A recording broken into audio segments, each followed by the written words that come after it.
Okay. Well, hi everyone. My name is Anna. I am your panel facilitator for the day, so I'll be kind of running the show here, kind of. Well, the authors are going to be stealing the show, but that's okay. That's what you're here for. So I guess to start, Katie says not Katie yet. says not yet. I'm so sorry. I got too excited. Well, I guess I'll just say then I hope everybody's having a good TBF so far. Very much so. I Yay. always meet a new friend, and today I know Alyssa because I know Alyssa, and I know we've met before. I've never met you, Joan, so we're gonna be friends It's by great the to end meet of this you. hour. It's great to meet you too. Hey, how can you not, right? This is it. We meet good friends. This is what a TBF is for me. I come every year because I get to see my old friends and I get to meet new friends, and it's really cool because I'm an introvert, like a lot of authors, and I live in my own little bubble. So it's always really nice to meet new people. So nice to meet you. It's so nice to meet you too, Amy. Thank you. And Alyssa, it's nice to see you again. How you doing? So good to see you. It's been a while. Yeah, will you do me a favor? And it's not because I favor your sister, but will you give your sister a huge hug from me and Libby, please? I will. I'm going to see her tomorrow, so I will give her an in-person hug.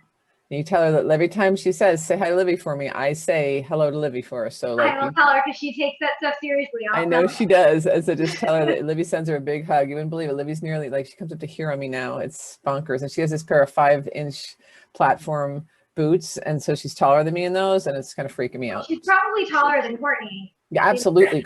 Absolutely taller than Courtney. No doubt. No doubt.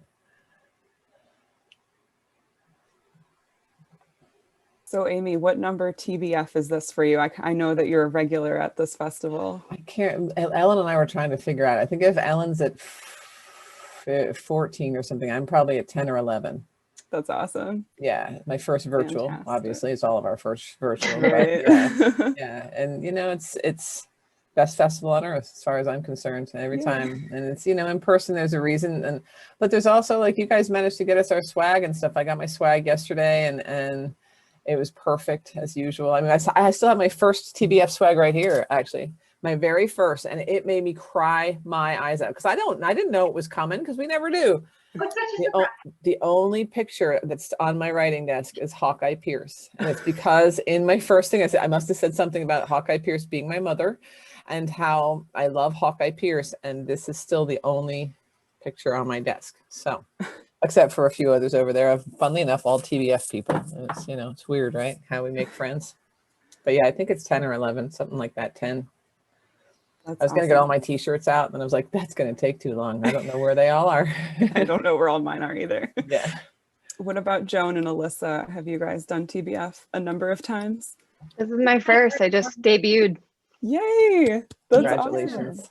Thanks. Fantastic. Alyssa, you've been here before, haven't you? Oh, this is my first one. Was Oh Courtney my here gosh. before? I don't know. I I don't. don't either. Oh, well, I'm so glad you're here, and I can't wait till you can make it in person because wow, that's all I'm going to say. I'm looking forward to it. Next year in person.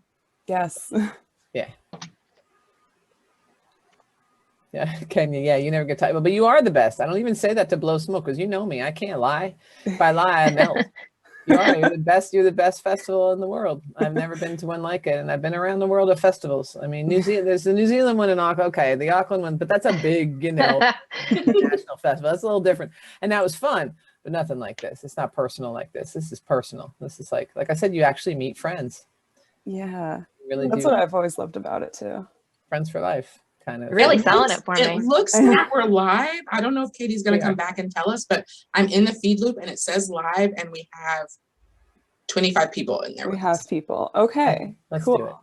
All right, so for real this time. Hi everyone, my name's Anna. I am your panel facilitator. I'm just basically going to throw questions at y'all when there's a break in the conversation, but really I want you guys to steal the show. So I guess to start, if the authors want to introduce themselves, tell us like who you are, what your most recent book is, and I don't know, your favorite thing about TBF.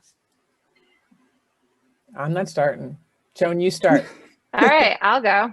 Hi, everybody. I'm Joan F. Smith, and this is my very first TBF. I just debuted like 3 weeks ago or so, so it's been kind of a big, overwhelming time. I live just south of Boston. I've got 2 little kids, and here I am. This is my first book. I've got another one coming out winter 2023. Excellent. Fantastic. Excellent. I'll throw myself in here. I'm A.S. King. My most recent book came out on Tuesday. It's called Switch. It looks like this with the cool houses on the front. And I write for young adults and middle grade audiences. This is, I think, my 10th TBF, and why I love it. There's just nowhere else like it. Like, and it's difficult to gauge when we're online, but in person, it is an event that no other events have touched. So I don't know how to explain it. It makes you feel like a rock star. It makes you feel like all that work you do 364 days, that 365th day when you arrive at a TBF, worth it. I'm Alyssa Sheinmel. My most recent book is The Catholic School for Troubled Girls. It came out a couple months ago. It was slightly inspired by the 12 Dancing Princesses fairy tale. It's not magical. It doesn't have a fantasy element. It's realistic fiction, but that was kind of my initial spark for the story. And this is my first TBF, but I'm quite enjoying it so far. It's my third panel of the day. And Amy has sold me that now I'm determined to come back in person. Yeah, really. And just do make sure, and don't be shy. Say to these guys, hey, I really want to come back. And eventually they'll have you come back. I didn't expect them to do that. And they were like, really? You want to come back? I'm like, yes. And then it just kept happening. So, and congratulations on both releases. Joan, 3 weeks ago for your debut. That's a whole new life you just walked into. Yeah, pandemic release. But yeah. I guess it's been a trip, but yeah, that's okay. Yeah, it's different. It's different pandemic. It's funny. I just said to somebody, I'm on tour. They're like, yeah, but you're not flying. I'm like, I have not left my desk chair in a week. And it's just, yeah, the people don't realize, I guess. I mean, it is different than flying around, but I don't know. I think we can reach more people, right? Because my event last night was in Seattle, but it wasn't. And we had people from all over the place. It's kind of cool. My book launch, people from all over the country could come. So it was something that would not have been able to happen if life had not taken a giant swerve. Exactly. So we're here today to talk about writing grief. So I actually just want to hear from you guys. Like, and Joan, I'm going to center you real quickly because since this is your debut, tell me about your book and tell me how it relates to this conversation that we're going to have. Sure. So this is my debut. It's called the Orphans Handbook. It's drawn pretty much directly from the pool of grief. I lost my dad to suicide in my early 20s. I nearly did in my teens as well. So it really informed a ton of my life. In my debut, my character, Lila, goes to grief camp in Maine, which was inspired by a place where I visit, and also by a camp that recently-ish closed due to being for children whose parents died in 9/11, because there are no more children whose parents have died in 9/11. Everybody is now adults whose parents died. So anyway, I think that grief is something that so many people go through young and or so many people will go through eventually. I don't think most humans get through life without experiencing it in some way. And I've also lost a friend, unfortunately. So I've been in and out of it, and writing this book was a big way for me to wade through some of it. So that's where my kind of connection to it came from. It's beautiful. Beautiful that you drew on that. That's awesome. Alyssa, how about you? How does your most recent book connect? Well, the Catholic School for Troubled Girls is the main character's name is Moira, and her best friend recently passed away. And her parents send her to the school, ironically enough, Joan, also in Maine.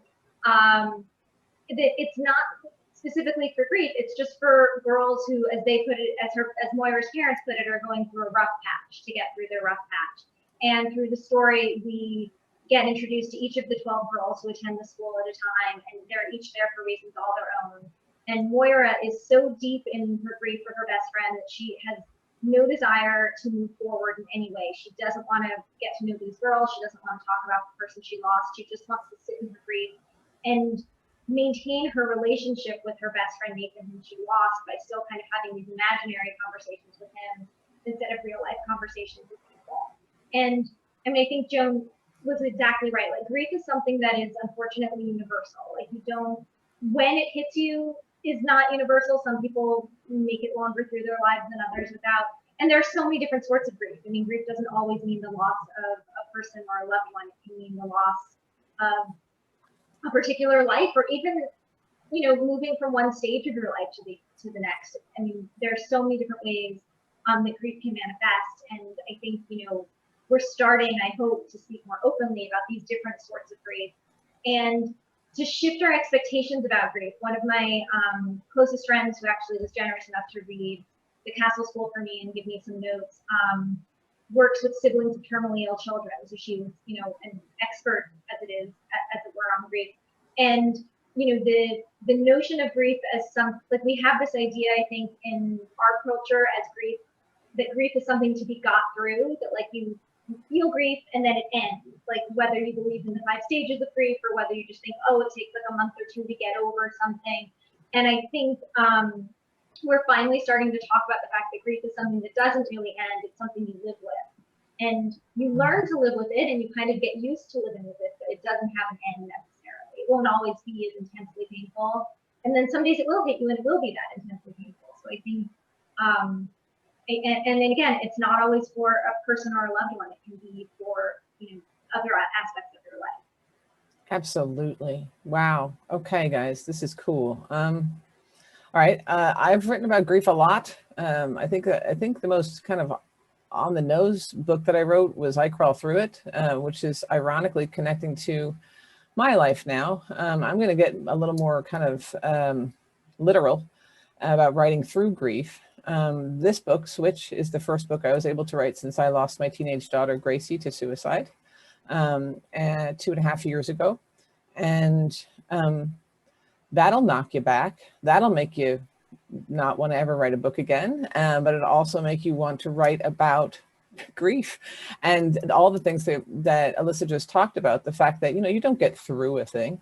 You move through it. You move through it. And I've lost, you know, I did the American Society for Suicide Prevention. I did their walk last year for Gracie. And what was interesting is that when you do that, you wear beads based on the people that you'd lost to suicide. And I did not realize that I would be wearing so many beads. I'm 51 years of age. I've dealt with grief in all different sorts of ways. But I did not expect to have, they're over there, 7 necklaces around my neck. You know, I knew I'd have the white ones, because I lost a child, but I did not expect the others. But I think that our culture is not prepared for death. We don't talk about death. We don't talk about grief. We don't talk about, we're like, oh, death, oh, no. You know, the way we whisper cancer, the way we whisper things. And it's ridiculous because we're humans, we're gonna die. It's what happens, and people around us are going to pass on one way or another. And we have to understand these things. And because my daughter, you know, and at the moment as well, when I think about young people and I think about mental health, which is what I pretty much think about, mental illness is the #1 disease killing school age people. It's the #1 disease, okay? And the #1 way to die is accidental, but the #1 disease killing people is mental illness. And we need to be able to look at that. If it was the measles, we'd be freaking out, but we don't talk about mental illness. We whisper that too.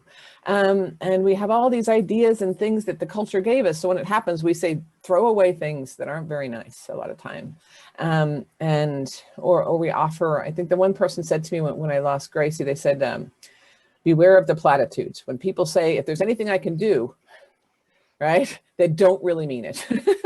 But the fact is that people don't know what to do. It's not that they don't mean it. They don't know what to do. And one of the most beautiful things I saw was that when I lost my daughter was just, I really did feel that the world is inherently good, because the amount of outpouring that came my way, I feel like I gained a whole new family. And that was one of the positives. I hate to say it, but it was one of the positives that came out of such a horrible thing that I still suffer with every day. But to watch people be so kind was unbelievable to me, even if they still couldn't quite deal with it. And now I have this thing, I don't know if you guys have this, but it's like 2 years later, they're like, I'm so sorry I didn't contact you. I feel so bad. And all this, I'm like, you're contacting me now. Like, you think time means anything after what I've been through? Don't even. And I just thank them for coming around. So, so how did you guys approach grief in your books? It's a toss up. You guys just fight it out. Whoever wants to talk first. Joan, go ahead. Okay, cool. So I think a big part of, I wrote my own experience in any number of ways, but I also wanted to make sure that Lila's story was different than my own. Something that I personally experienced that I wanted us both to was the concept of stigma. So in both cases, it wasn't a situation where our fathers were struggling visibly. Nobody would have guessed that anything was going on at home. My dad was very gregarious, so was hers. And I really wanted to make sure that I was able to kind of lift that up into some dialogue in the book, because something, Amy, you just talked about the positives that came out of such tragedy. Like, I became a much more empathetic person because I had no idea the level of suffering my own dad was going through. And that's something that I really wanted to make sure that Lila, my protagonist, figured out in the book as well. You know, you don't know anybody else's stories, and you know, you can change the way that you think, but it's really hard and it's a lot of work. And she has to go through a lot of that in here. And then what I talked about at the beginning, stigma. So I felt like at the beginning when my dad died, I was getting so many messages from people I didn't expect. And so many of them were so lovely and mean everything to me still today. But then there were a few of them that were like, how did he do it? Or I can't believe he did that. You know, he was so religious at one point in his life, and all these things that I felt very isolated by. And I think really creating an open dialogue with especially mental health and mental wellness and that whole spectrum is so, so important, because making sure that especially teens know that they aren't alone in these feelings can save some lives, I think. Yeah, agreed. And making sure, like, I don't know, the one thing I always want to say to every teenager out there, especially if they're struggling, is that I can tell you from my heart and from everything I've experienced, you are worth a million oceans. Call me if you need to. Seriously, just call me.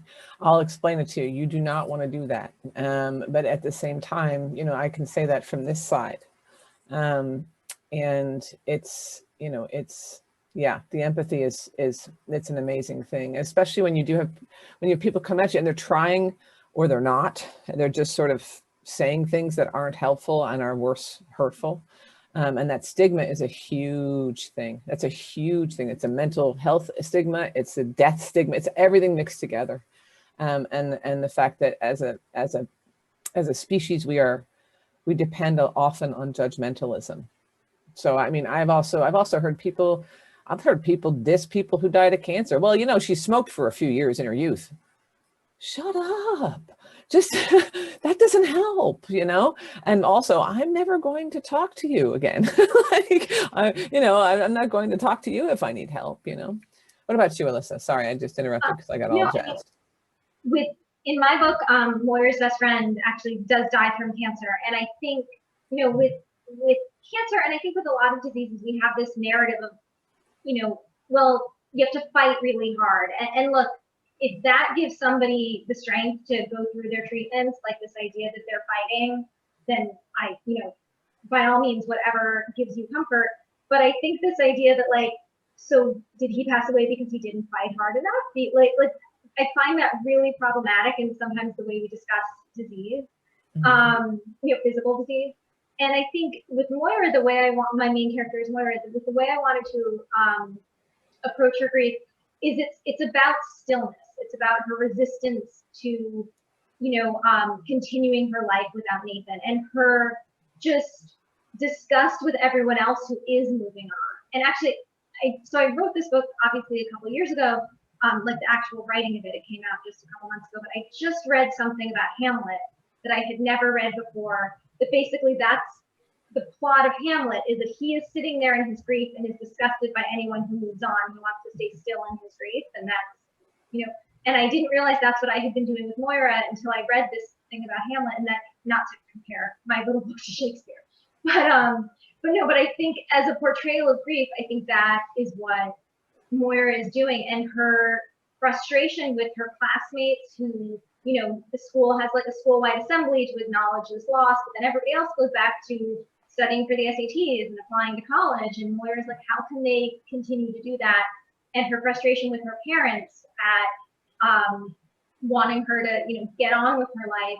And the only people who aren't like that are Nathan's parents. And so those are the only people that she isn't disgusted with, are the people for whom the loss has also been enormous. And so being sent away to this school kind of forces into sharp relief that whatever she does and however much she tries to stay still, there is no stillness. She is now in a state that Nathan has never stepped foot in, at a school that Nathan will never step foot in, and meeting people that he'll never meet. Like when she was at home, she was able to still be surrounded by things that were familiar to him also. And in this new environment, she can't. And trying to, her efforts to stay still while in a new environment, surrounded by new people. And I think that was kind of my approach to her grief, is like this sort of resistance to any sort of change that means leaving him behind, when the fact is, no matter what she does, she's leaving him behind. With every day that she lives, she's leaving him behind. And her having to kind of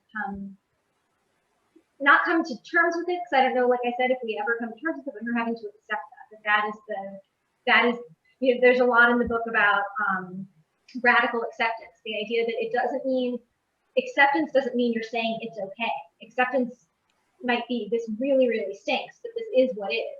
Nathan is gone, and I am in this place he's never been, and I will continue to go to places he'll never go, and that is what is, however much it sucks. Yes. Oh, wow. Yeah. That's pretty, like, it's amazing that you talk about that, because Switch is really, somebody asked me, like, where'd you get the idea to stop time? So in Switch, time stops. There's a bunch of different angles to Switch. If you know my work, I'm a surrealist, it's layered. So one of the layers is that time stops. And somebody asked me, like, where'd you get that idea? And what had happened was, before Gracie died, I had started this book about this girl named Truda Becker, and she throws a javelin and whatever. And then I couldn't finish that book. It just, because of that exact same thing. That book existed when Gracie existed, and now Gracie doesn't exist. So I couldn't finish it. It was just too tied up with her experiences, even though that wasn't about her at all. But yeah. So then I tossed that book and I started the book again. And this Truda character was like, yep, you're still writing about me. I'm like, oh, okay, cool. What's going on? And then I kept trying to write it, but somebody asked me recently, like, why does time stop? And I'm like, because I needed it to. I needed time to stop when something, and I think all of us, there's no grief worse than the other. They say, oh, losing a child's worse than, and it is pretty darn bad. I don't wish it on anybody. But at the same time, grief is grief. And I think at that moment, you need the world to stop so that you can just sort of reorient yourself. And you know what, you're never gonna, but you do, but you don't. You have to find it while you're still moving through time. But it's funny, my younger daughter, my surviving daughter, that's the biggest thing for her. Every birthday is painful because, and I don't know what the birthday beyond 16 is going to look like. The day she turns 17 is going to be very, very complicated, because Gracie never got to see 17. And she talks about it. She talks about, like, I don't know if I can move on. And I'm like, yeah, well, you can. And she's like, well, I'm going to, but I just hate it. And I'm like, of course you hate it. And it's the same as sort of like when I say, hey, you think we'll ever move from, oh, we can't ever sell this house. This house is Gracie's house, and you can't have that change, the way that you just said, new state, new people, new, and so for me, I someone asked, why'd you do this? I'm like, I think I had to stop time for myself. That even if for 8 hours a day, when I sat at this desk to write a book, I stopped time. And it was great. And I could just stop time and be inside this little space where I didn't have to, in a way I don't know if I didn't think about Gracie passing, or, I don't know what happened in my brain, but I was able to move on there. And I just saw a question in the chat that I'm actually going to ask now to you guys, which is, how are you able to write while dealing with the loss of a loved one? And I think that's a fair question, because I don't know if I can say, I don't know if I push it out. I don't know if instead, I think what I did was after pushing it out for a while, so my answer is short, so I'm going to shut up after this. My answer is short, whereas like, I think I kind of pushed it down or pushed it aside, or just was like, I got to get this book done because I need money. Because, I have to have 2 or 3 other jobs to support, being a writer. And I couldn't do some of those, especially once quarantine hit. I couldn't go and talk to students. And so, but then I realized that, funnily enough, you mentioned about talking to, somebody's talked about imaginary, it was you, Alyssa, imaginary conversations. and having imaginary, and I don't consider mine imaginary. I consider mine very real. And I talk to Gracie all day, every day, and not all day. That's a bit weird, but like I do talk to her a lot, and she's here. I mean, her bookshelf's there, her saxophone is there. This is her little space in my office. But I feel like she can't be here anymore. I didn't just lose her, y'all lost her, and that is a loss. What a kid. And so what I want to do is I want to kind of now live 3 lives, because she was worth 2. And I feel like if I can write and I can live like I'm, you know, like, I don't know, the way I take a bite out of the first peach of the season, you know, I want to eat it with my hands. And I'm 51, you know, I'm on that side of life, whatever that means. And I feel like living the crap out of my life now. It's the one thing I just constantly tell people: live the crap, stop hiding, stop being all demure. Oh, I'm not that great. Oh, shut up. You're fantastic. Go live life. And I wrote like that. That's how I was able to write while dealing, you know, while dealing. But I also wrote a lot of really deep poetry that no one will ever see. I got that out too. What about you, Joan?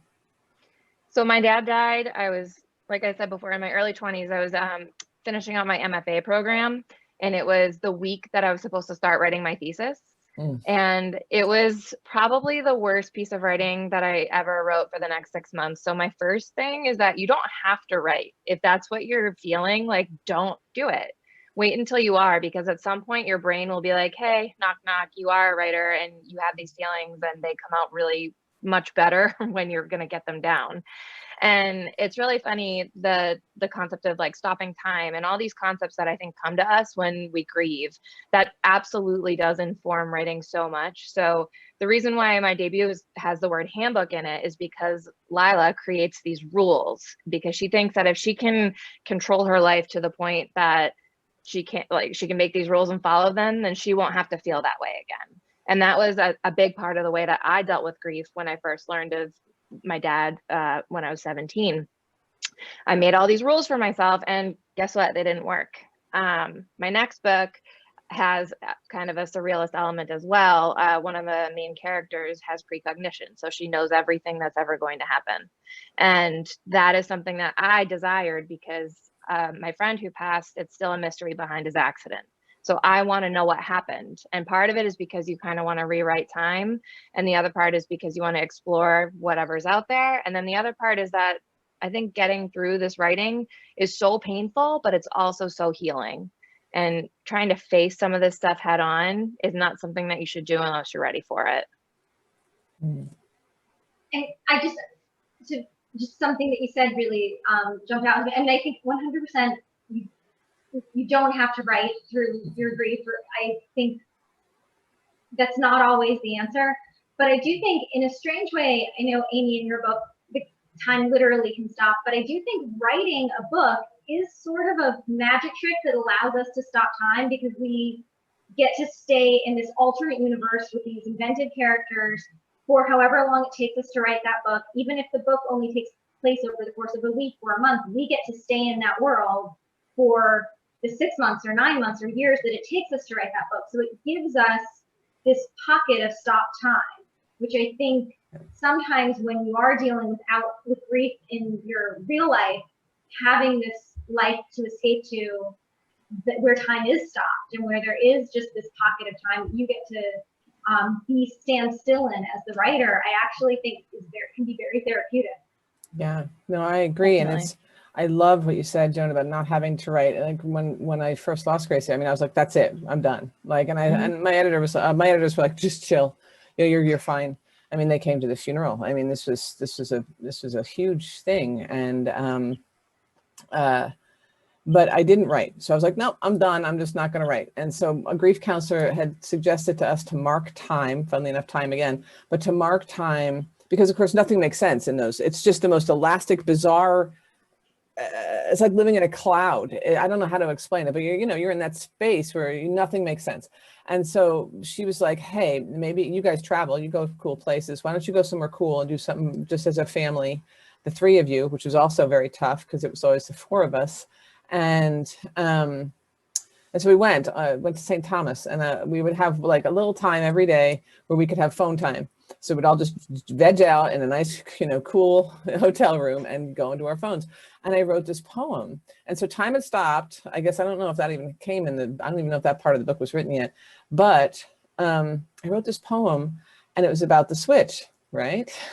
And it was like, okay, this is weird. The poem's not closing. A poem should, open and then close. And it just kept going out and out and out and out. And I was out on the balcony with my ex-husband, and I said, let me read this to you. And I read it, and it was very choppy, very short poem. And he's like, that's a novel.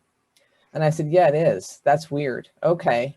And so I just walked around with that for a while, trying to figure out what it was. So I didn't push it, and that was good. When I did push it, it didn't work either. And but then there's another thing, actually, I want to widen it again. And Alyssa, you made a very good point twice in the very beginning here, that grief isn't just about death. I mean, I'm in the middle, or I just ended a divorce after 30 years, but I also was always grieving what the relationship could have been, because it was an abusive marriage. And so when you're in an abusive marriage, what happens is you immediately start to grieve when things start going like, oh, I'm not allowed to be myself. I'm not allowed to have feelings. I'm not allowed to move this way or talk this way or feel, all these things. And then everything you ever dreamed of when you put that ring on your finger kind of dies. And it is a horrible feeling.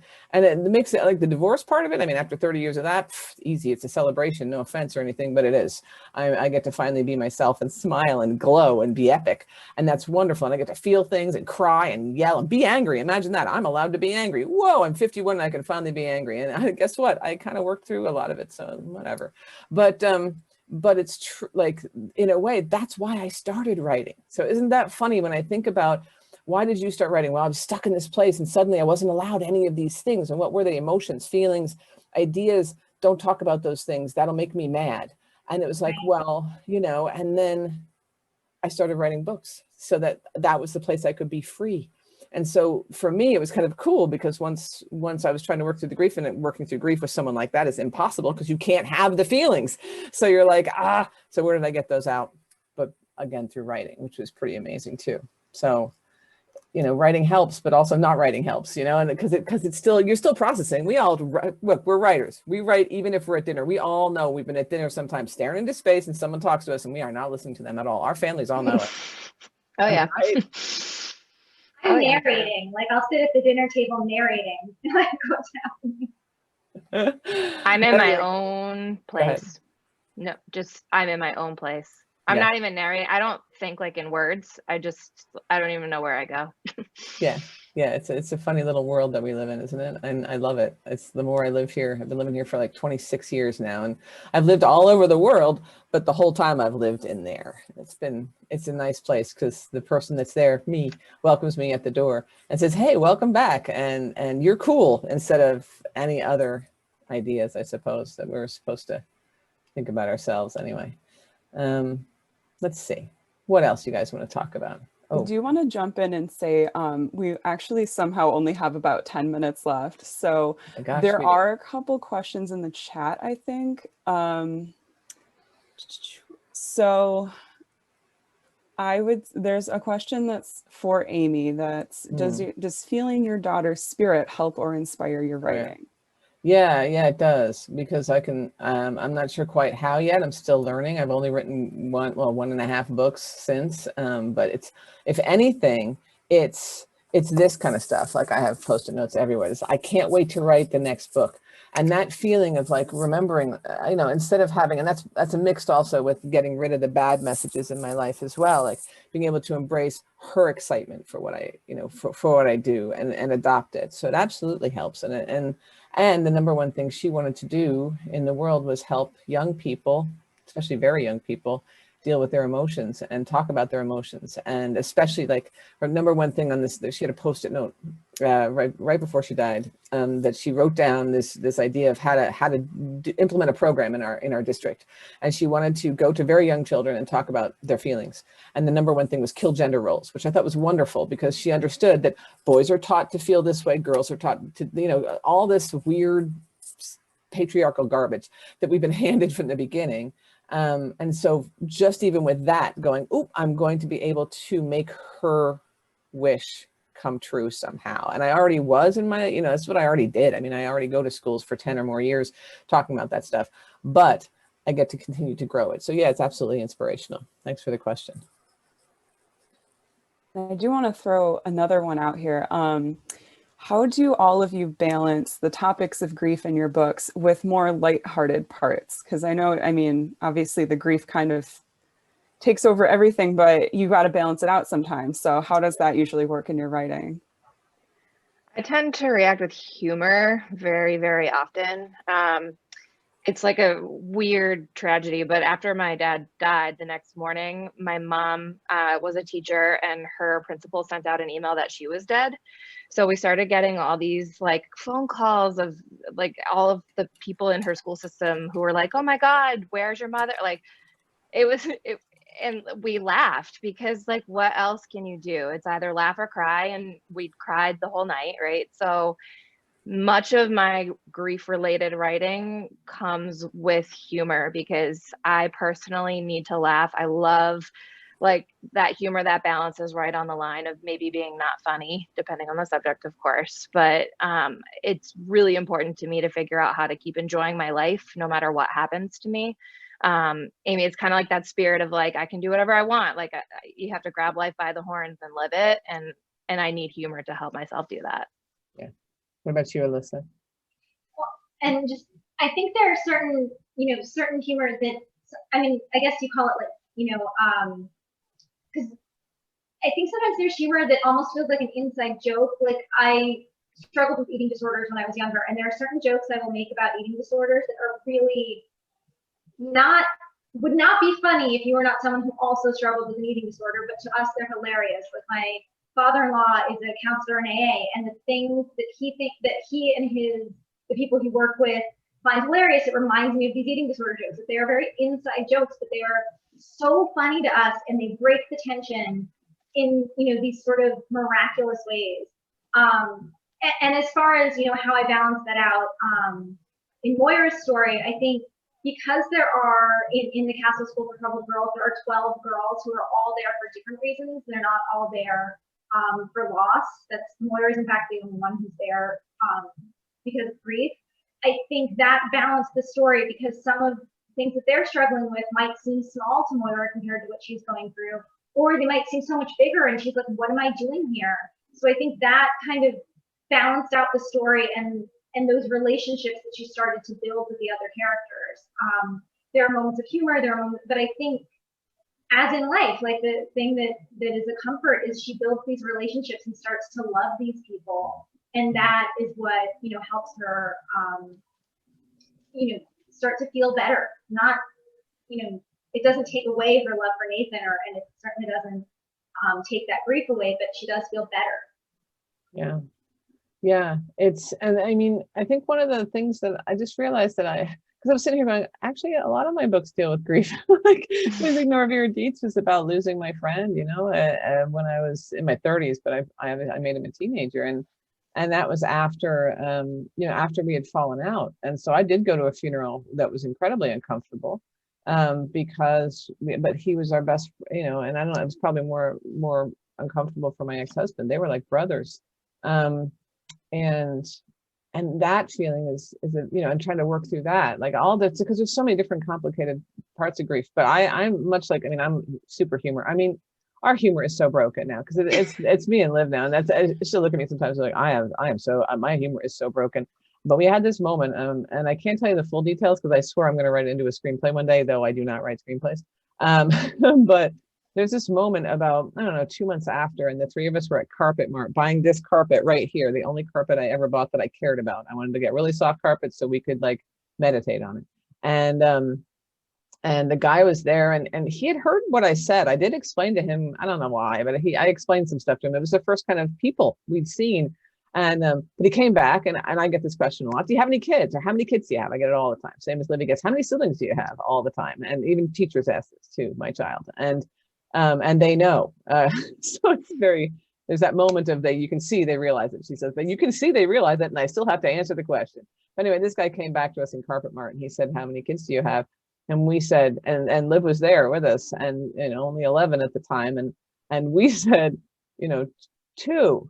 but one now, because we had just explained this to him. And at that moment, Livy cracked one of the wrongest jokes I have ever heard in my life. And the three of us fell over laughing. Like, we could not stop laughing because this child is so funny.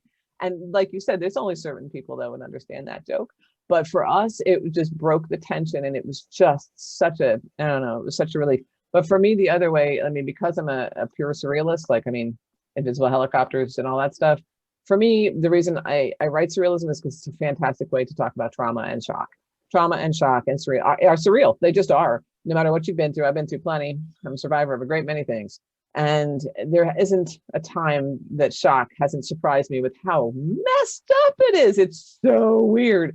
All kinds of crazy stuff happens. You find yourself doing insane. I was robbed at gunpoint once, and the minute the guy left and took the shotgun away from my head, I started to clean a countertop with Windex.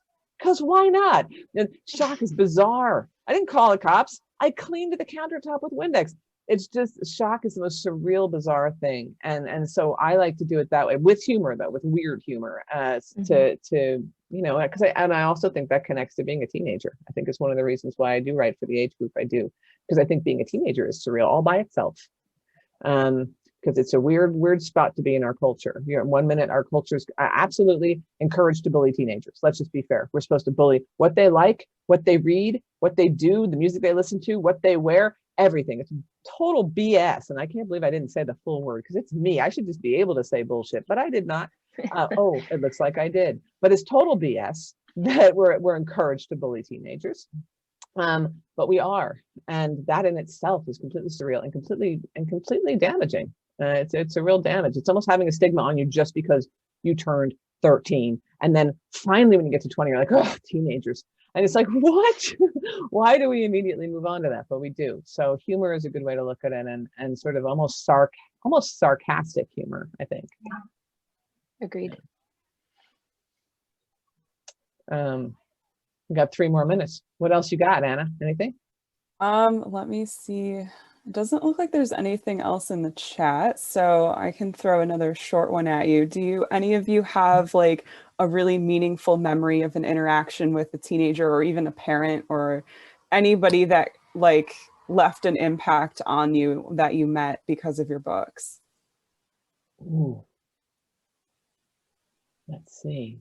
I know it's a lot to answer in 3 minutes, so do your best. Well, while you two are thinking, I'll just say very quickly, I teach dance too, and I teach from 2nd grade up through teens, and my teens, you know, they got their books. They started messaging me the day that it came out, and it just meant so much to me. My competition group, they're so great. They're all also teens now, I think, are so much more willing to talk about mental health, and they all like trade stories about their therapists and that kind of thing, and normalizing it just makes my heart so happy. I agree. And I will tell you, dance is one of the things that got my younger surviving daughter through. And I didn't expect that, but like the Monday, so Gracie died on a Saturday and a Sunday. She could never do anything simply, but on a Sunday, and Monday was dance class. And Liv was like, oh, it's 4 o'clock, or, you know, whatever time it was, like 10 to 4. I have to go to dance. And the two of us looked at her like, really? And she's like, yeah. And she went.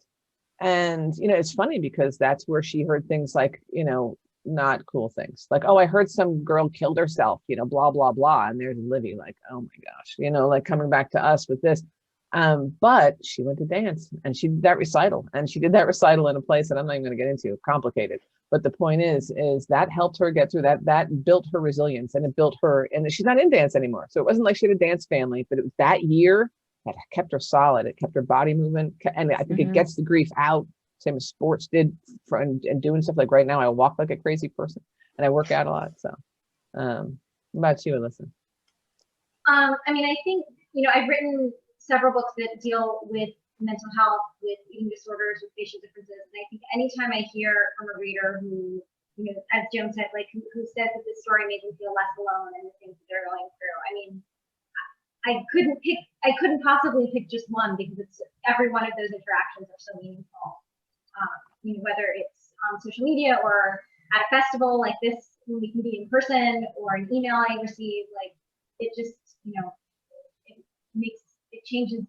makes you remember why we do that. It's true. And yeah, same with me. I mean, it's been a long road, and the letters I get or the interactions I get or when I come to TBF, and it's just it's always inspiring. And I haven't said this yet, but I just want to kind of just put a big vague out there. I'm sorry for your loss. And that's not a platitude. I really am. And it makes us, it hopefully helps us grow and grow empathy and move forward in life and be epic people. But I just want to say that to both you guys.